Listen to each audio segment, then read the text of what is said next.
Hi, I'm Corey McDonald, Quality Control Manager with Harwood Homes. Today let's talk about care and maintenance for your natural stone countertops.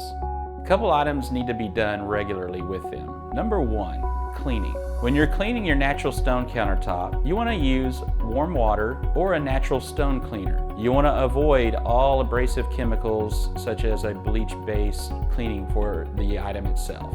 Number two is just regular cleaning on the items after use. So if you're cooking, eating, sitting things on top of the countertop itself, you want to clean after use by using the warm water. If you allow items or liquid to sit on the countertop itself, that will seep into the stone and leave stains. The countertop itself does come with a sealant, but that's not going to prevent those stains from sitting in. Just remember, with regular care and cleaning on your natural stone, you can make them look beautiful at all times.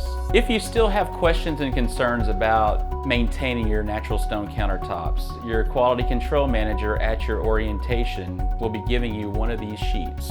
It's a care and maintenance item from Allied Stone.